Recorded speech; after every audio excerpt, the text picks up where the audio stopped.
It seems that the most basic right you have, living in a democracy, is to endlessly argue about what the role of government should be.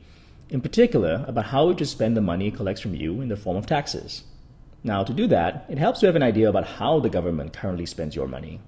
The problem is that the numbers often quoted are really hard to understand. For example, did you know that the US government spent a total of $3.8 trillion last year? Now, how do you make sense of a number like $3.8 trillion? Here's a really simple trick.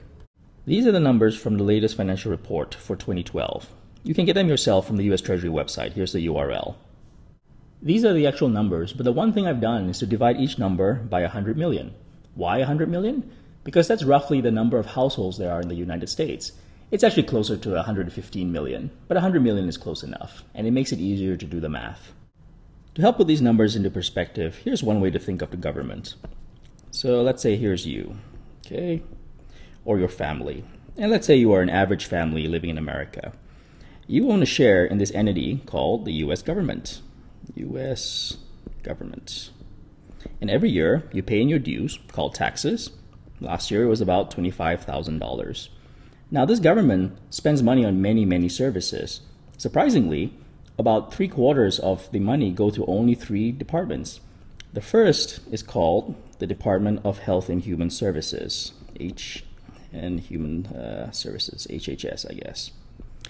And this is kind of like a health insurance program that covers 1 in 4 Americans. This is where Medicare and Medicaid come from. Your share of this program last year came to a little under $9,000, so $9K.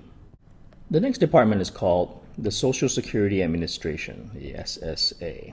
There you go. And the cost to you, about $8,000 last year. The SSA provides benefits to retirees and the disabled. It's kind of like a national pension plan. And then we have the US military. Now I've included the Department of Veterans Affairs under here because that's a key part of the military. The total cost to you to run the military last year was about $8,000 for the military itself and $3,000, an additional $3,000 for the Veterans Association. So a total of $11,000.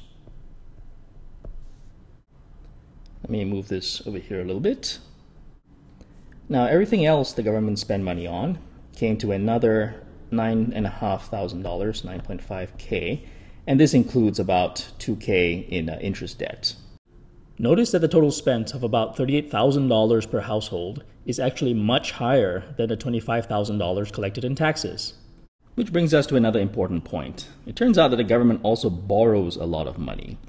Now, the amount of debt that you owe as a taxpayer or each household comes to $188,000 total.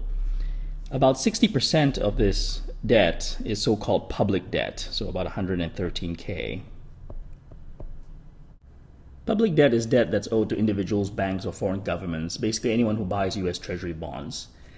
Another $63,000, so 63K, is debt owed to government employees and veterans, so basically pension plans that are promised to government employees as part of their employment. And all this debt is money that we, the taxpayer, are ultimately responsible for. Okay, so the goal of all this is just to give you a better sense of what the US government does from a financial standpoint and what your contributions and stake in your government are. I hope you found this helpful. If you'd like to see more videos like this one, please be sure to subscribe to our channel. Also be sure to like this video and leave a comment below. Thanks a lot.